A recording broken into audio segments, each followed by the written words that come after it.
आपको मालूम है अभी एक बवाल चल रहा है। बवाल क्या हो रहा है, जैसे रेलवे क्या कर रहा है कि हर साल कैलेंडर दे रहा है आप लोगों को, ज्वाइनिंग नहीं करा रहे हैं ये लोग। इसका कोई माई बाप ही नहीं है आरपीएफ का ज्वाइनिंग होगा या नहीं होगा, कि जो हमारे फ्रेशर बच्चे हैं उनके लिए बहुत दिक्कत परेशानी हो जाती है। क्योंकि फ्रेशर बच्चे आते हैं, उनके साथ से जो 2-3 साल से भाई साहब तैयारी कर रहे हैं वो भी उसी एग्जाम में बैठते हैं। अब ये 200 वैकेंसी का होगा क्या भाई? तो फिर रेलवे अपना मनमानी करता है इधर उधर से, तभी तो लोग बोलते हैं कि सेटिंग चलता है। उसका सब कुछ मार्क्स समझो कि उस सिलेक्शन ले लेगा, लेकिन उसको ज्वाइनिंग ही नहीं करा रहे हैं। और हमारे जो रेलवे का जो मंत्री जी अश्वनी जी क्या बोल रहे थे कि हम जो आरपीएफ एसआई और कांस्टेबल है ना, इसको अब एसएससी में डालेंगे, यानी इसका एग्जाम एसएससी कराएगी। आपको मालूम है अभी एक बवाल चल रहा है।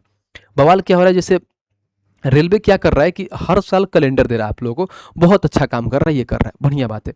एग्जाम भी ले रहा है टाइम टू टाइम, हर एग्जाम भी बढ़िया सफल हो रहा है, लेकिन हो क्या रहा है, ज्वाइनिंग नहीं करा रहे हैं ये लोग। अगर मान लीजिए आरपीएफ एसआई का 2026 मतलब 2024 का है, अभी 2026 में, अब सोचिए 2024 में ये हमारे पास एग्जाम हो गया था, ठीक है, यानी 3/12 यानी दिसंबर में एग्जाम हो गया था।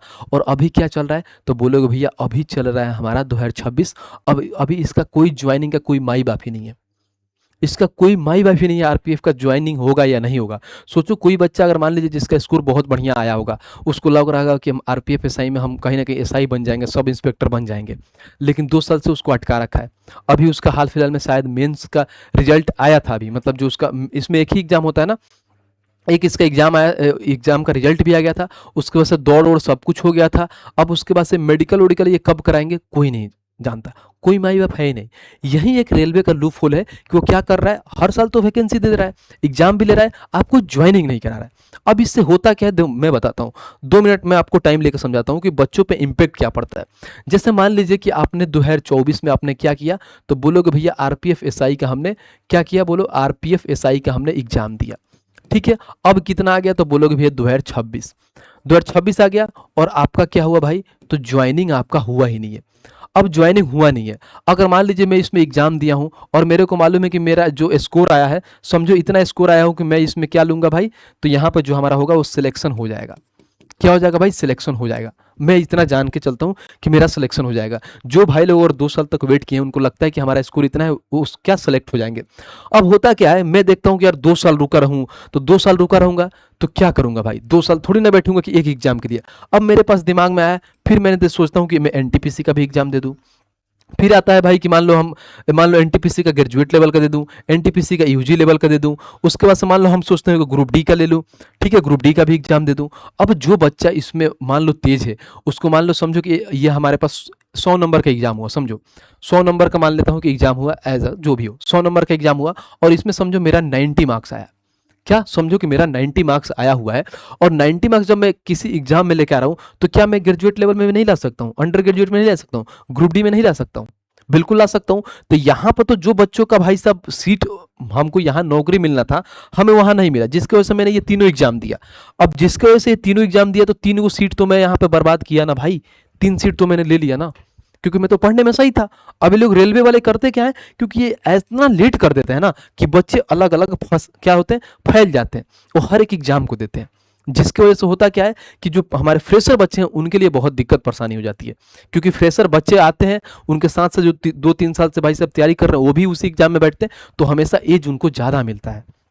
और यही रीजन होता है कि कोई वैकेंसी, अगर मान लीजिए 500 अगर वैकेंसी है भाई साहब, अगर मान लो 2024 में 500 की वैकेंसी लाए हैं, और 2026 में अगर इसको ज्वाइनिंग करा रहे हैं, तो 500 के जगह पर बच्चे भाई साहब सिर्फ 300 ही ज्वाइनिंग करते हैं, क्योंकि जो बच्चा हुआ 200 बच्चे ये कहीं अलग जाके किसी न किसी डिपार्टमेंट में क्या करते हैं, ज्वाइन कर लेते हैं। अब ये 200 वैकेंसी का होगा क्या भाई, तो फिर रेलवे अपना मनमानी करता है इधर उधर से, तभी तो लोग बोलते हैं कि सेटिंग चलता है। अब ये तो 200 बच्चों का सीट तो खाली ही रह गया ना। अगर पहले चीजें हो जाती तो पीछे वाला, ऐसा तो कोई सीन नहीं है कि वेटिंग लिस्ट तो दिया नहीं कि भाई सब 200 सीट खाली हुआ तो पीछे वाले को हम बैठा देंगे, बिल्कुल नहीं करते हैं ऐसे, जिसकी वजह से बाकी बच्चे का भी नुकसान होता है, और सबसे ज्यादा नुकसान किसका होता है, तो फ्रेशर का होता है। ये मतलब सबसे बड़ा रेलवे का लूप होल है, जिसको सुधारना बहुत जरूरी है। समझ रहे हो कि अगर आप एग्जाम ले रहे हो टाइम टू टाइम, आपका कैलेंडर भी अगर हर साल आ रहा है, तो आप अगर इसका ये जिम्मेदारी भी रखो कि हर एकदम जैसे एग्जाम खत्म हो रहा है उसको 5 से 6 महीने तक सब कुछ प्रोसेस फाइनल करके ज्वाइनिंग करा दें, ताकि जिस बच्चा का नौकरी लग जाए वो निचले एग्जाम का मतलब वो एग्जाम ना दे, जिसकी वजह से वो सीट वहां पे बर्बाद ना हो। समझ रहे हो? नहीं तो एक बच्चा अगर मान लो कोई भाई साहब ग्रेजुएट लेवल में समझो वो एनटीपीसी से सिलेक्टेड है, सिलेक्टेड है, उसका सब कुछ मार्क्स समझो कि वो सिलेक्शन ले लेगा, लेकिन उसको ज्वाइनिंग ही नहीं करा रहे हैं। अब जब तक ज्वाइनिंग नहीं कराओगे तो उस बच्चे की क्या गलती है भाई? वो तो हमेशा इसी में न रहेगा कि क्या पता मेरा ज्वाइनिंग होगा कि नहीं होगा। तो जितने सारे फॉर्म आएंगे सबको भरेगा भाई, और सबको भरेगा, सब में क्वालिफाई करेगा, सबका सीट खाएगा।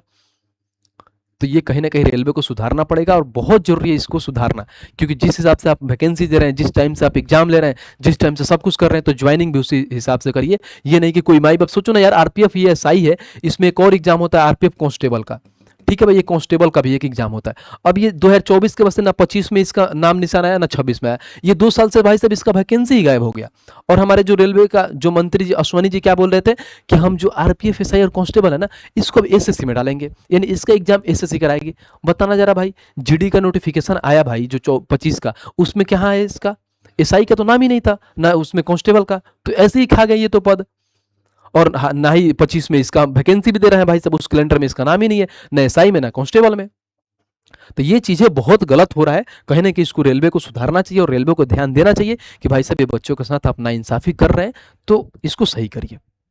समझ रहे हो भाई? तो इस पे ध्यान दो, और आप लोग भी इस पे बढ़ चढ़ के हिस्सा लो, और चीजों को आप हमेशा ऐसे चीजों को क्या करो, सपोर्ट करो कि गलत है तो गलत है। ये नहीं कि नहीं कि रेलवे भाई एकदम ट्रैक में आ गया है, लगातार एग्जाम ले रहा है, पता चल रहा है एग्जाम ले रहा है, बच्चे सेलेक्ट हो रहे हैं और उनका ज्वाइनिंग ही नहीं हो रहा है, क्या फायदा फिर इस एग्जाम का?